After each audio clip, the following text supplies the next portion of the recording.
First off, hi. On the tails of Crazy Witch not having no sleep, deciding it would be a good day to adjust my sleep pattern because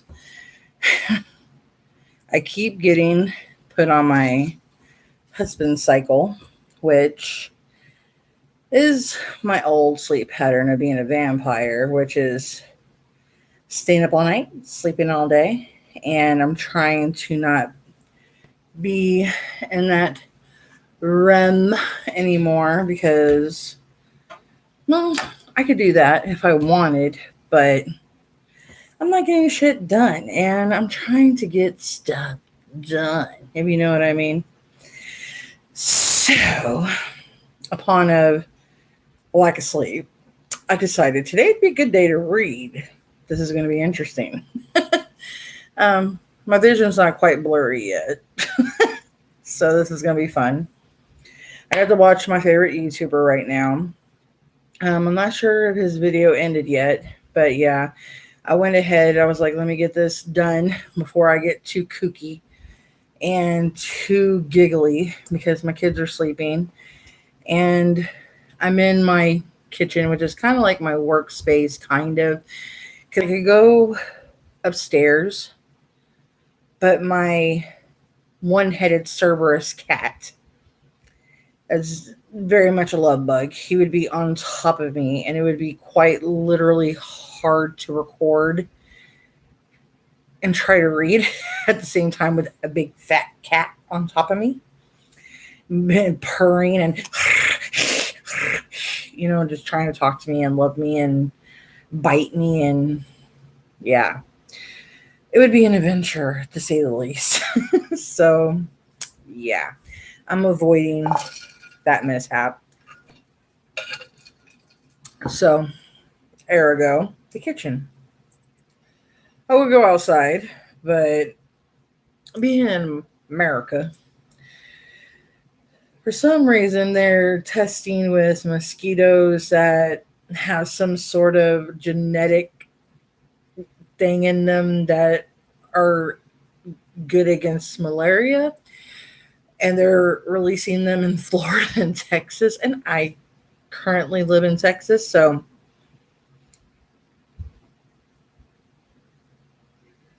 yeah, I'm not going outside. I'm good. I'm Gucci. I don't need to get bit. I'm not trying to play with that. It's bad enough with COV, coronavirus, LBD, with all the other DDDs. I don't need none of the VDs, whatever words they come up with next. I'm good. So, today we're picking up our books and turning to page 55, children. I'm playing. That would be bitchy of me, wouldn't it? Not only is she a witch, she's a bitch. That's a conundrum just waiting to happen. Taking out my cool bookmark that I got. It's pretty cool, huh? It's from a package I got. I actually think it's pretty rad. I like it. And this is what it looks like. If it will focus. Okay. Spells and divinations. And in my little synopsis, I put that I'm not going to read the spells exactly because, like I said, I'm not in the mood to cast at the moment. So I'm going to tell what the spells are. I'm not going to really necessarily, I'll go over and kind of give you an idea of the spells. But if anybody wants to know the exact spell, oh my, it's kicking a little. I can stay up all day, all night without a problem.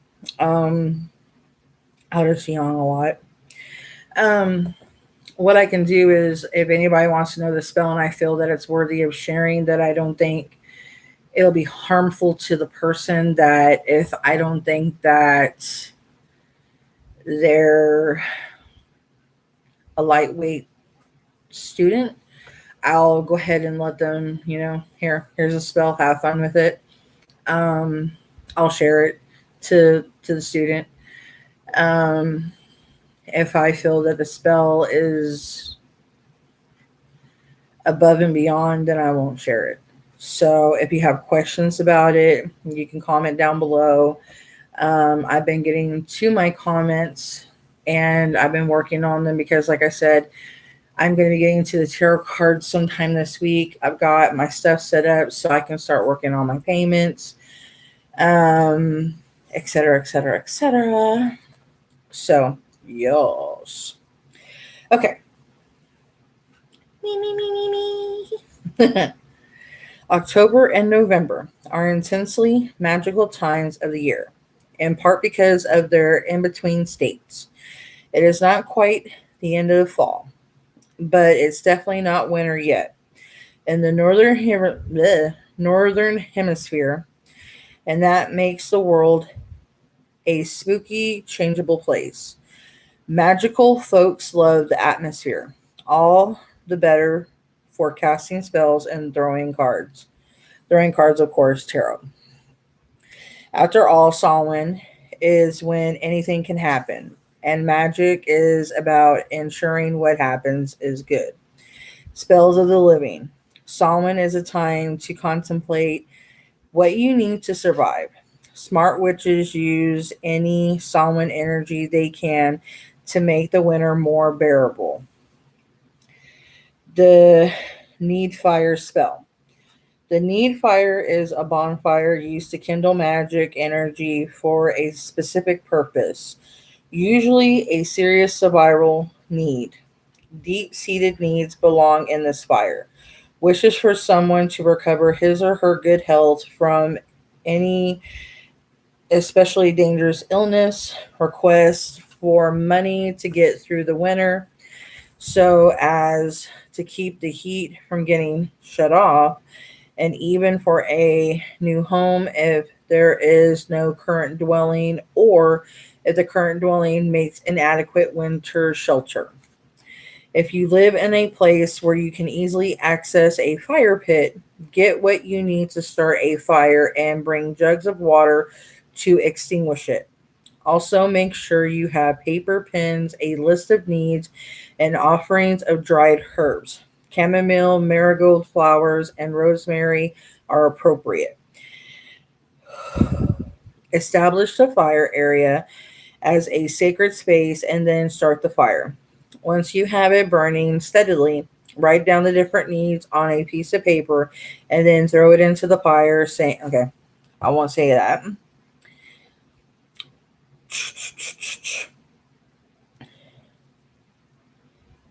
Okay, follow the needs with an offering when finished.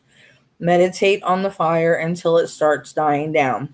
Make sure you put the fire out totally before leaving. Now, if you want to know the incantation, you can ask me. And it's a very simple spell, I'll tell you that. And this one's no harm, but I don't want to start bringing forth anything just yet because if I start calling forth something, something might happen in my house. And it's not nothing bad, but I don't have anything proper for it. I don't have, the fire. I don't have the herbs. I don't, it could go wrong if you don't have everything you need.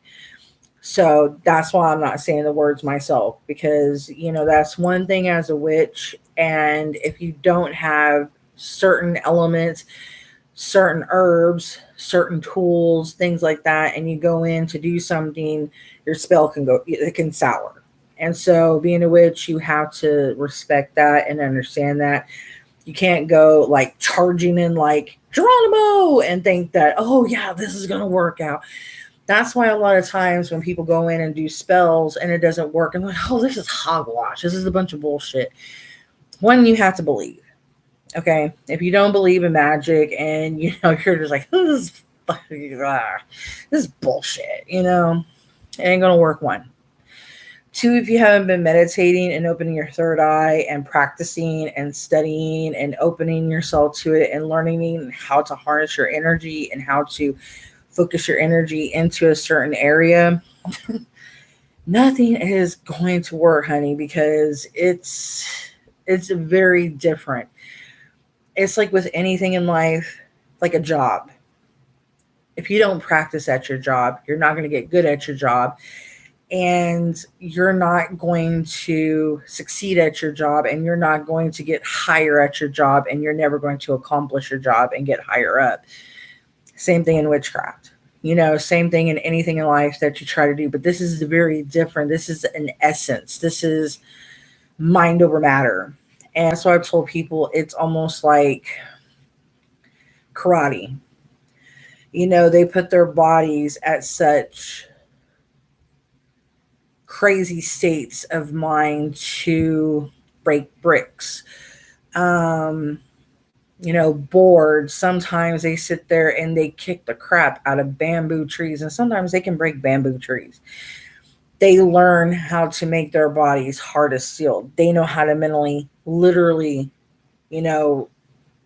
make their body where they don't feel pain. It's the same thing with witchcraft. It's with energy, chi, mantras. Mantras are the same thing as witchcraft. It's, you have to learn how to balance it and understand what you're doing with it and respect what you're doing with your energy. And if you don't, things can go very wrong. That's why in a lot of the Asian movies, you have your white witch, you have your dark witch even. So they even respect witches even in the dynasty of Chinese, Japanese, Korean, Vietnamese, even Thailand, and they're highly respected even in their cultures. So that goes to show you that witches are in every culture, and even in every culture, there's cultures that they're even respected, revered, looked at even as holy people because they help. They're not as scary and thought about as spooky people, but you have to know how to control your energy. Your energy, that's something like even thinking about Dracula. He said blood is a life, but it's also another thing as psychic vampires. They know how to feed off energy. And energy, if you know what you're doing with energy, you feed on it and you put it in your body, the more of it you get it, you can actually use a lot of it for your vitality, and it can kind of progress to where you don't look as old as you are. You don't feel as old as you are, and it does a lot of crazy things, but it takes practice on learning how to do that. And I'm not saying for everybody to go out and try to do this, because it's very unhealthy if you don't know what you're doing. Not only can you hurt yourself, you can hurt other people. And if you go and mess with the wrong vampire that knows what they're doing, they can hurt you. Ones that are considered elder vampires that know what they're doing, they can be like almost like 3 blocks from you and feed from you. And that's the thing of, they've practiced, they know, they feed. This is not a game for them, because to that, at that point, that's how they survive. It is food, because it is life and death for them, to them, because that's how a lot of them are born that way, because it's almost like an anemia, where it's an iron depletion almost, to where they have to feed on it. If they don't, they literally get sick. So transference of energy, it is on a higher plane, and there is a lot of sacred ways of understanding it. So even in spell crafting, it is very sacred. We respect it, and it's not a game. So you have to understand, when you do things like this, you don't laugh at it. Like even Ouija boards, you don't laugh at them. You don't make jokes of them, where people sit there and poke fun at them and make like, oh, this is a game. No, you don't make. I scribe. I'm gonna get me another black obsidian mirror.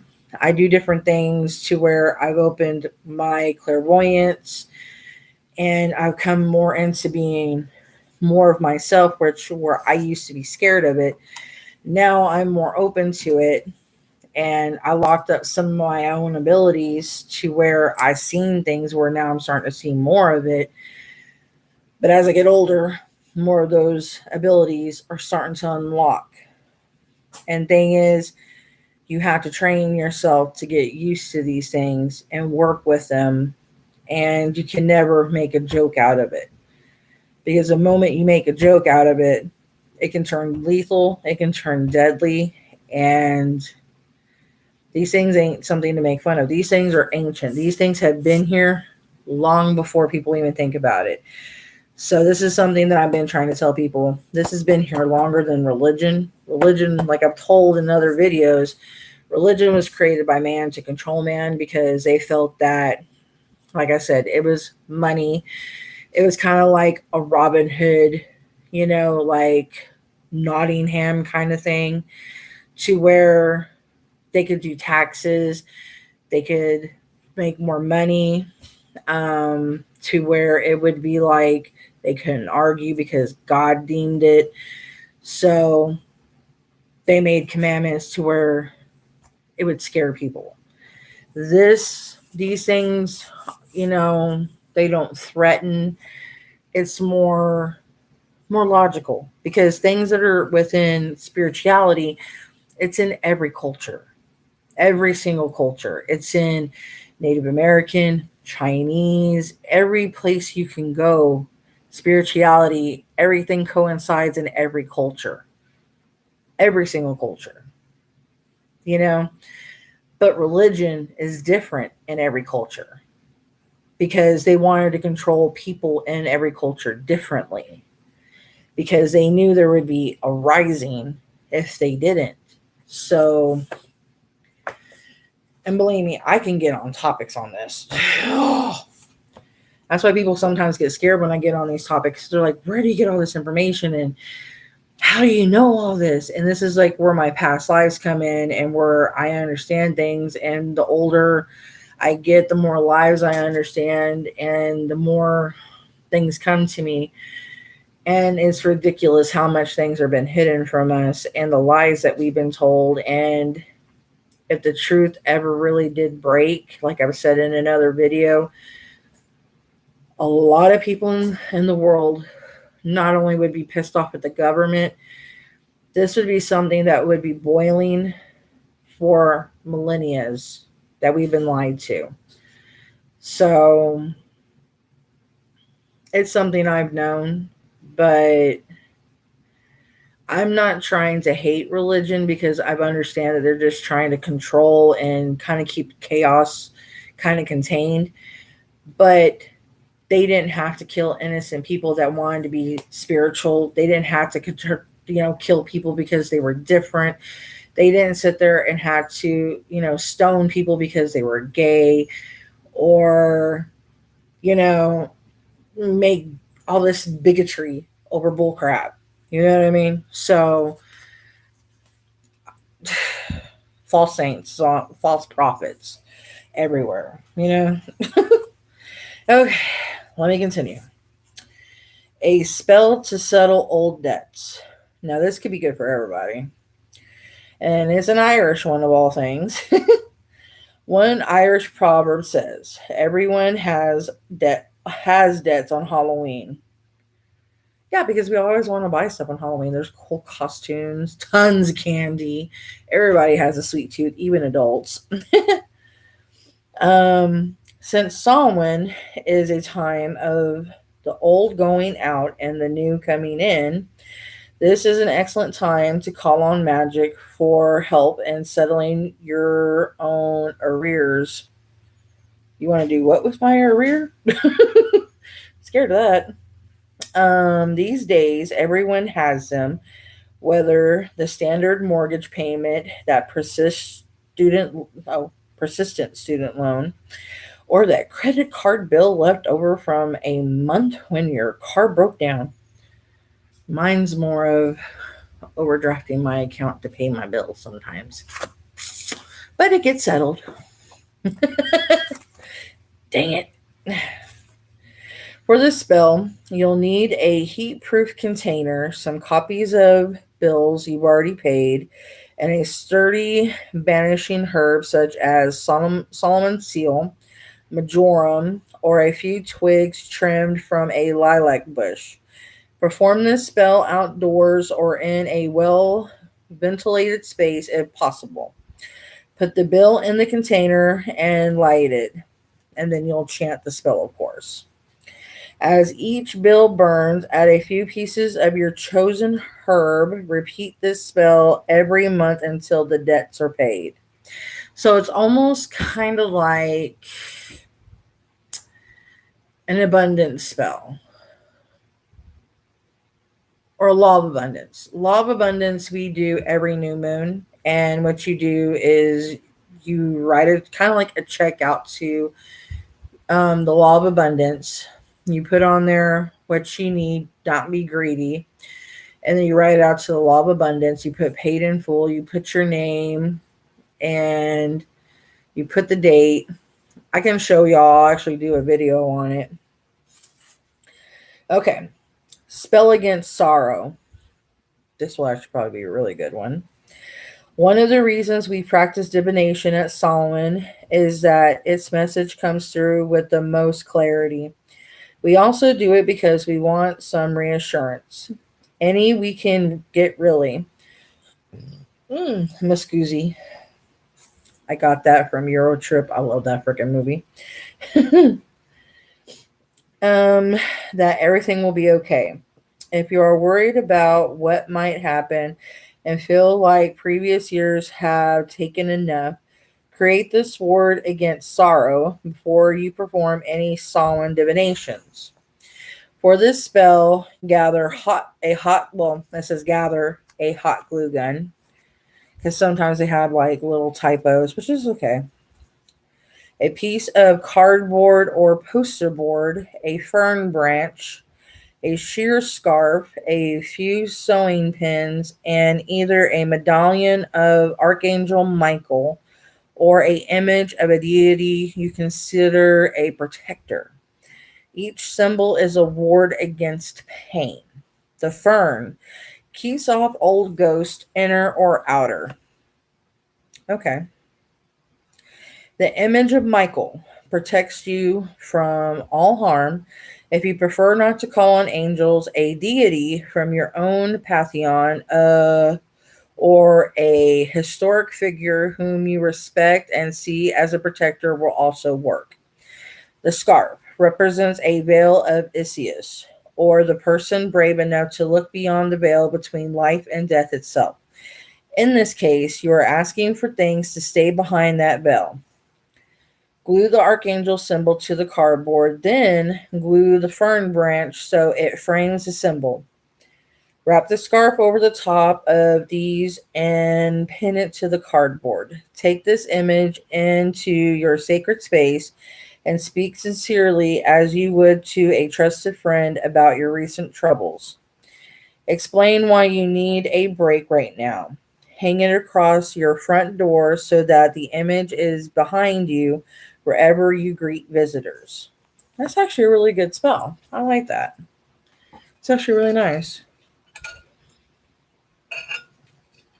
Some of these spells are simplistic, but they get the point across really well.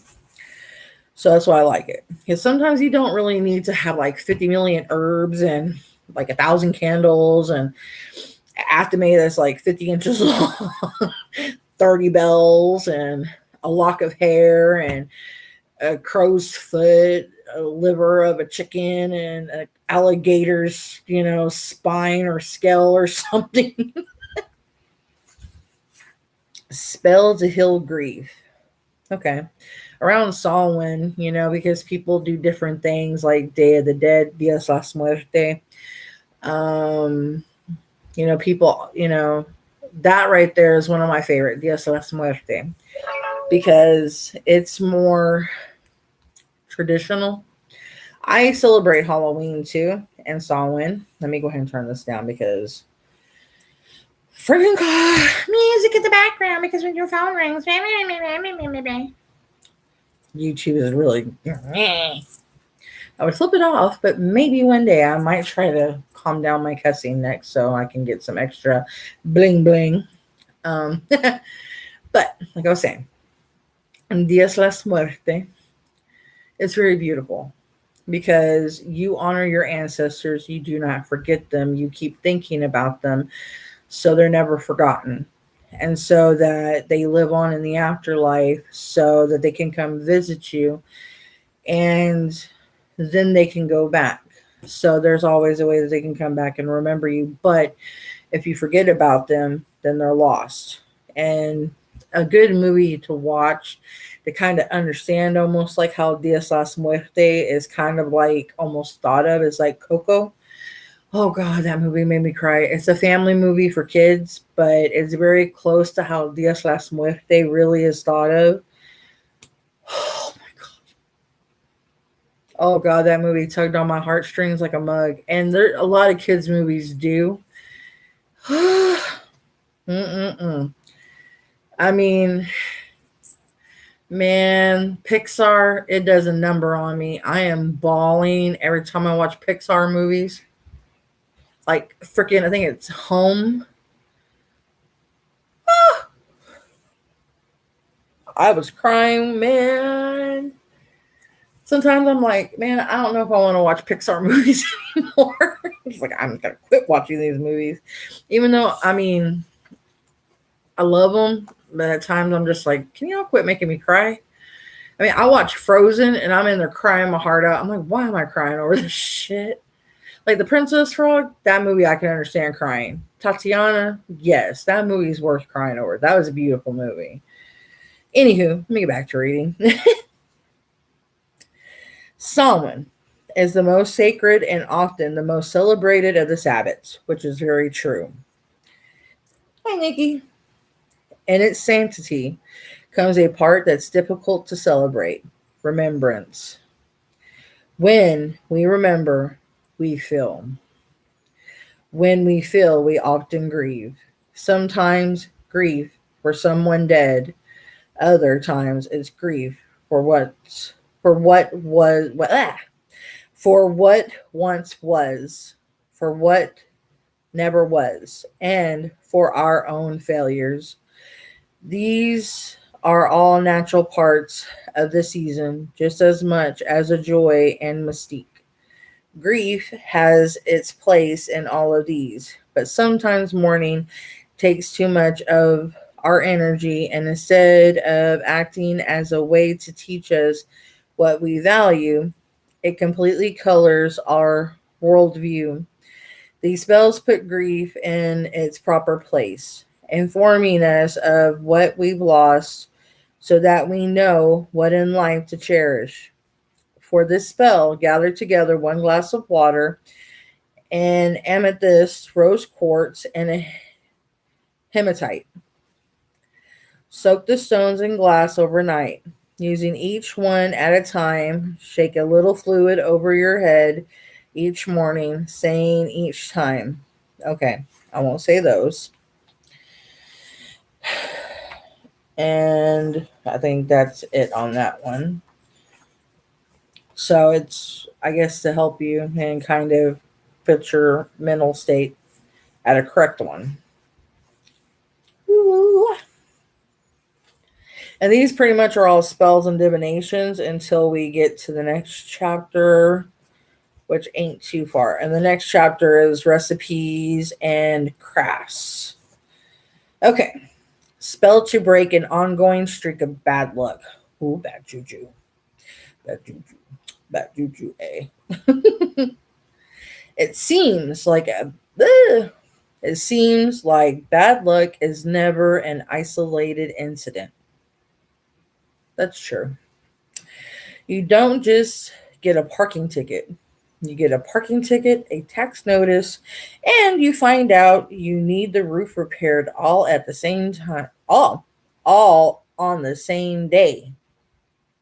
I had that actually happen. but not the roof. Bad luck is a streak that messes up life's paint job. You can slow that streak with a very simple spell. All you need is table salt. Pour 3 lines of salt on the table. All 3 must be equal in size. Circle your right arm around the salt. Lean your head down and say the words. Sweep the salt away from you. Do not reuse. This spell's confusing as hell. Spell to assist in creative flow. For artists, winter is often their time of greatest production. However, the dark that comes with Samhain can sap the imagination, and the cold can make curling up with a hot drink preferable to working. Actually, I like it cold because me being dark and I have my creepy and spooky ooky moments. I like it because that's where I get really cool, dark, eerie pictures. And it's where I work the best. And me being a Scorpio, I live for it. But I do like curling up, and if I had like a big fireplace in here, like the cracking of the logs, and had some hot cocoa and big marshmallows and big fluffy freaking couch that had just nice enough pillows and ultra soft blanket, and it was snowing and it was like billowy white with beautiful trees. Oh my God. Heaven. This spell helps keep the creative flowing during those times when Henrietta might win. I think that's the word. Some of these words are a bit peculiar. Take a little bit of that lingering summer energy with you into the dark side of the year so that you have some brightness from within to light your own creative path. I hate the summer. Yes, let me go swim so I can get the corona. Yay! Blech. Yeah, right. Gather a salt rock crystal, a bit of milk, animal or vegetable, and a cup or glass. Drop the rock crystal in the milk and say the magical words. The milk will eat away the salt. As the salt melts, so does your creative block. Word. Okay. Spells of the dead. While this season is a season of magic, it is also a season of honoring the dead. Cherishing memory and working with spirits, pagans do not fear death more or less than anyone else. Very true. They do make an effort to accept and normalize it as a part of nature. Yes. Magic that works with the dead or acknowledges inner death helps with this process of acceptance. From communing with departed ancestors to sending psychological issues to their metaphorical graves, witches of all walks find ways to make use of the thinned veil, which the veil has been open the whole entire time. Okay. A spell to speak with your ancestors. When the ancestors cross the veil, sometimes they do it in the form you remember. More often, however, they adopt forms as metaphors for what they want to communicate. A butterfly to tell you their soul survived.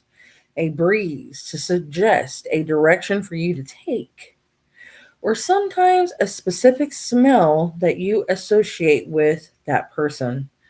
My grandpa and his tobacco, it smelled like baked apples. Smelled good. Out of his pipe that he would smoke. These forms may limit communication. If you wish to apply trance work, however, you can engage a two-way conversation. If you try this, it's a good idea to have someone you trust nearby to check on